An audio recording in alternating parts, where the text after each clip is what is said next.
Eventually, he gets to this gathering, and he sees behind a dark wall of the forest arose a rock, bearing some rude natural resemblance either to an altar or a pulpit, and surrounded by 4 blazing pines, their tops aflame, their stems untouched, like candles.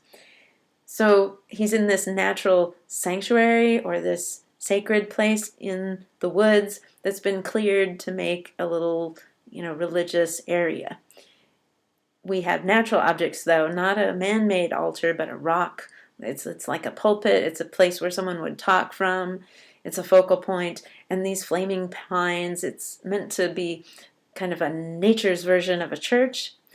But, of course, nature for them is not beautiful and Mother Nature. No, nature is uncivilized, evil, wild.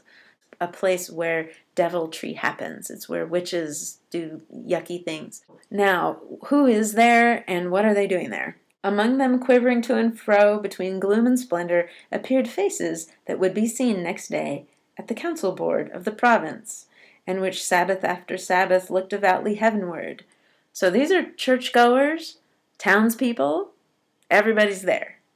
Either the sudden gleams of light flashing over the obscure field bedazzled Goodman Brown, or he recognized a score of the church members of Salem.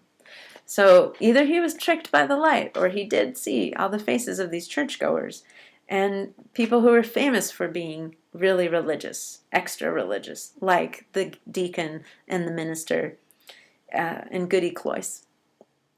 So everybody's there, and he lists how people that you wouldn't expect are there, and people who are bad, who are known to be bad, are also there, and they're all mixing together.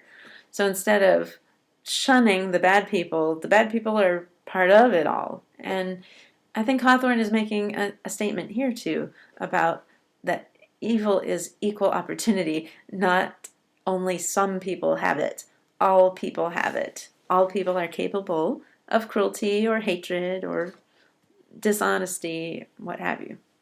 Now, young Goodman Brown wonders where his wife is. But where's Faith, thought Goodman Brown. And as hope came into his heart, he trembled. He's hoping still, maybe, that his wife will be the one thing that he can still believe in, that his wife's goodness will be the one thing that is truly good and endures in spite of all this evil. And maybe everyone is evil, except not her, because of course he's a young newlywed. He doesn't want to believe anything bad about her. However, here's what happens. Now appeared a figure that bore no slight similitude to some grave divine of the New England churches. That means he looked a lot like the leaders of New England churches. At the word, Goodman Brown stepped forth from the shadow of the trees and approached the congregation, with whom he felt a loathful brotherhood by the sympathy of all that was wicked in his heart. So the fact that he knew his own wickedness made him feel bonded to everyone else's, because they had wickedness too. So he steps forward. He could have well nigh sworn that the shape of his own dead father beckoned him to advance. So even his father's memory is not good, not sacred.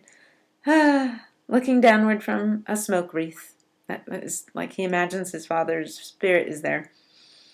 While a woman with dim features of despair threw out her hand to warn him back. Was it his mother?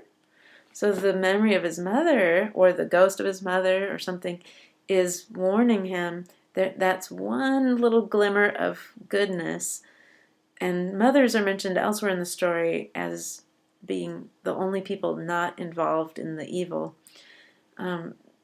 We always like to think of mothers as good, so that's probably why. However, that does not keep him from moving forward. He had no power to retreat one step, nor resist, even in thought. So he could not resist. When the minister and good old Deacon Gookin seized his arms and led him to the balancing rock.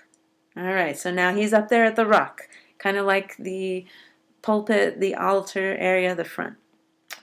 Thither came, that means there, came also the slender form of a veiled female.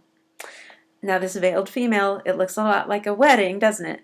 But not a good kind, and it turns out that that veiled woman really is Faith. as we have been kind of guessing. And the dark figure, this traveler man, is leading this proceeding. He says, "Welcome, my children, to the communion of your race." So he uses religious language like communion to say, we are going to be bonded now, but not in a holy, sacred brotherhood of love and peace and kindness, but rather in our sin or in our wickedness. We're going to be bound together, and we're going to go through this ceremony where we're going to be able to see everybody's wickedness. He says, "There are all whom ye have reverenced from youth. Ye deemed them holier than yourselves." So he says, look at all those people you thought were better than you, holier than you, but there they all are. Here are they all in my worshiping assembly. They all are worshiping the devil. This night it shall be granted you to know their secret deeds. And he lists some of the deeds that people do in secret that are actually very bad. Even though they appear to be good citizens, they do all these underhanded things. Old men flirt with their young maids who are supposed to be their employees.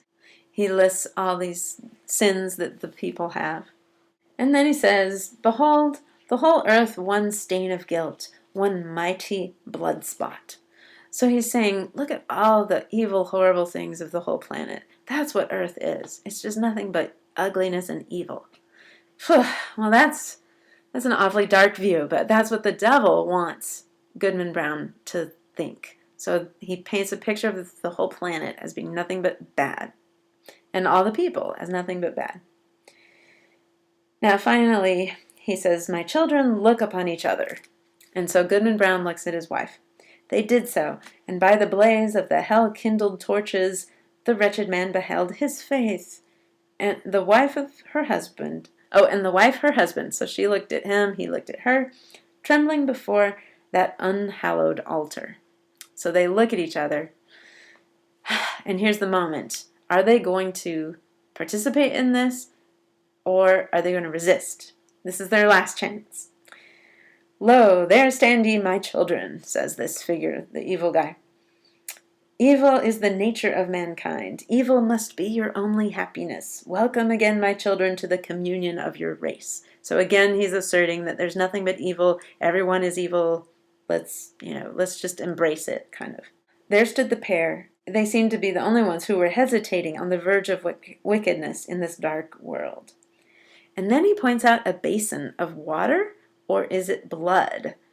He says, "A basin was hollowed naturally in the rock. Did it contain water reddened by the lurid light, or was it blood? Or perchance a liquid flame?" Who knows? The guy's magic, apparently, so maybe it's some sort of liquid fire.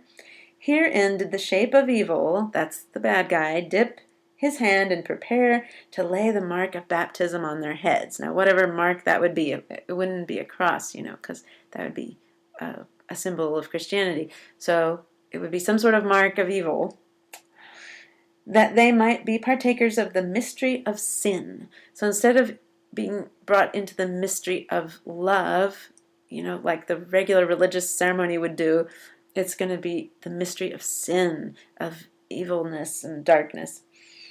"More conscious of the secret guilt of others," so they'll be able to see the guilt in other people, "both in deed and thought, than they could now be of their own." So they'll be conscious more of people's dark side than they are even of their own darkness. "The husband cast one look at his pale wife, and Faith at him.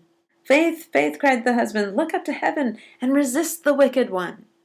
Now I think this might be the climactic moment, because at the last second, Brown feels like she could be saved, maybe, from this. She could not partake and be preserved as goodness. So he tells her, "Don't do it." Now, right at that moment, whether Faith obeyed he knew not. Hardly had he spoken, when he found himself amid calm night and solitude. So he looks around right at that moment, and he's by himself, and it's a calm night, listening to a roar of the wind, which died heavily away through the forest. He staggered against the rock and felt it chill and damp. So there's no fire, there's no people, there's no ceremony, there's no blood, there's no faith. He's all by himself out there. What was this? We do not ever really know. Is it all in his mind? Is it all the devil's creation, but the devil's gone too? Was the devil a part of himself? Was this ceremony a realization, an intellectual realization that was just symbolized by all this elaborate, props and characters? What is Hawthorne doing here? We have to keep thinking about that. I think maybe most of it's not real, but for Goodman Brown, we know for sure that what is real is his transformation, because the next paragraph explains